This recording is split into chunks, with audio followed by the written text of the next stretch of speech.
Hello and good evening. Today I'm going to be sharing some of my favorite places to take advantage of a double XP bonus, which are for the most part on the surface, not in dungeons. That might be kind of a surprise. Let's say that hypothetically you are gifted by another player with an XP boost that was found in a treasure chest, under which case it's a crusade spell and it can only be used on other players. Or maybe you were gifted one by someone who's playing for the Void faction. Or perhaps very recently you have ascended and your new character is 5 or 7 levels below where you used to be. You just want to get back up to that level where the better weapons and armor are. And you decide to spend 15,000 souls to get a 30-minute double XP boost. That's kind of expensive, but I am going to get one for the sake of this example. In order to really take advantage of a double XP boost, you need to find places with mobs of at least 8 monsters, preferably relatively low-level ones. And you'll also need a good area of effect spell that has been powered up significantly, such as Chain Lightning or Meteor Storm, which are the two that I have equipped right now. The first place we're going to look at is Crimhorn Summit, which has 2 mobs of 8+ monsters, one of which is right near the warp point, and another is just a little north of that. Okay, I'm here, I'm running in, switching to my personal favorite spell, and nuking the lot of these guys. As they're being hurt, I'm gently tapping the A button so that I can get to the finishing moves if it should become available. And defeating the Minotaur would be optional at this point. It takes a while. I could probably get better results if I run on and face a lot of weak enemies.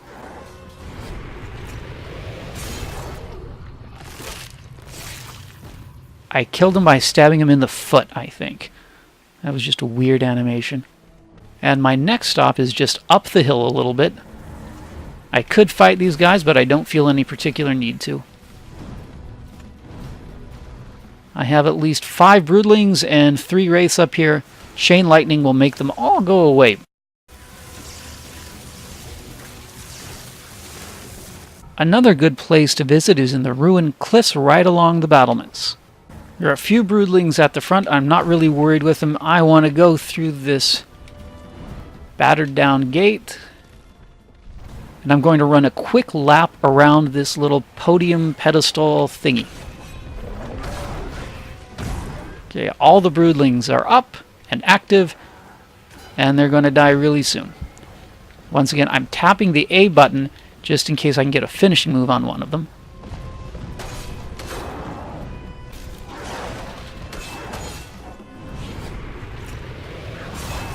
He was sort of doing a headstand there, wasn't he? The animations are glitchy right now, but that is just really neat. I'm going to ignore these wraiths because there are more I can fight just past this wooden gate. Oh, yeah, my spell is charged. I'm okay. Okay, I have 2 Berserkers, several Broodlings, 3 Wraiths. And I want to try to weaken or destroy all of them if I can. Didn't work so well on the Berserkers. If you ever have trouble with these guys, go with a heavy attack, then weak and heavy. It's a combination that seems to throw them off their game just a little bit. And it'll keep you alive a little longer.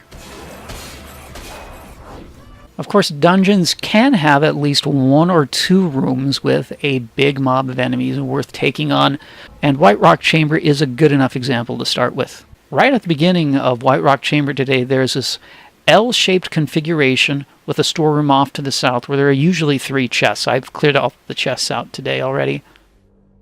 And this is the one place in a dungeon where you're going to see huge, huge mobs of troll broodlings where you can get big combos and lots of experience. And if it happens to be a good distance down the map, you can simply dash past everything else. Of course, you should dash in more or less a straight line. I'm kind of veering off to the side badly. Once we're in the L-shaped hallway, or a 7-shaped hallway, depending on how you look at it, simply want to gradually push forward and take out the enemies as they appear. Once you get into the corner, you're going to start facing 2 or 3 separate large mobs guarding the storeroom, and you can just bash away at them with a melee weapon if you want. You'll certainly get a lot of experience and souls that way. Or you can try to lead them all into a confined area and zap them.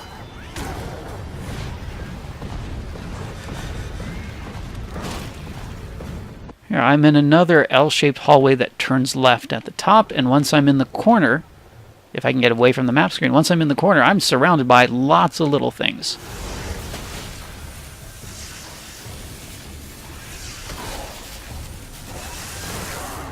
The other room configuration involves a room with a chest off to either the right or to the left of a larger room. And those frequently will have a dense population of broodlings and other fun things. Okay, here's that side chamber. There were 3 chests in here earlier, and the mobs respawn infinitely if you leave the dungeon and come back. Where are my meteors?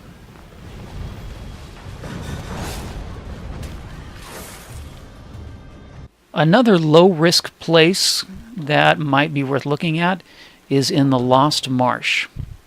It's sort of a long walk if you go from that warp point to this corner near the very end, which is a little swampy area with about 100 enemy human archers and I think at least 30 troll broodlings.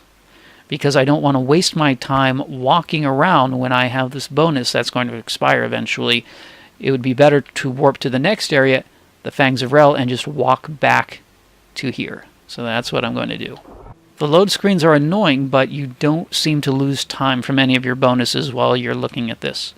Okay, I've entered through the south gate, and I'm just going to walk forward a little bit. In this swamp to the left at the corners where the broodlings appear, to the right is where we have lots of human archers.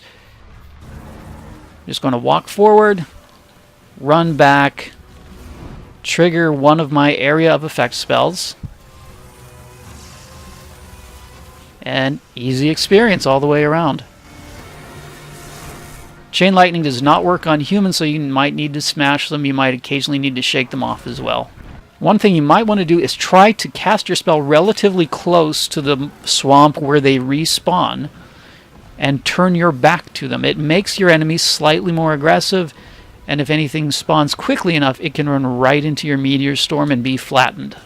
And these big mobs respawn infinitely just like the small mobs, so all you have to do is teleport out of an area or walk to the nearest exit, come right back in, and your friends are there waiting for you. If the game's developer, Signal Studios, wants to limit your ability to take advantage of this XP boost, there are at least 3 different ways they could go about it. The first and most gradual would be to make the spell a little more expensive to buy and a little harder to find in chests. A second and slightly more aggressive way would be to limit its use either as a crusade spell or a purchased item to once a day. The third and most drastic would be to put a cap on the amount of experience a player could earn per day by simply turning off experience for kills after that character goes up 1 level in a 24-hour period. I would keep playing if any of those 3 things happened, but I'm glad that they have not yet, because it makes my chances of transcending sometime before Christmas slightly more likely. I realize it's very likely that there are probably several videos already on this same subject, perhaps covering even the same areas and the same strategies. If so, I apologize. Anyway, I hope that you might have had some sort of fun or learned something from watching this. If you have different favorite areas to play in or different strategies for leveling, and you feel like sharing, by all means let me know. Okay, my boost has expired. In 30 minutes of playtime, I've gone up about 1 3/4 levels. Which meant that if I was really dedicated, I could hit my next level cap of 40, just a couple of hours. Thank you for watching, and good night.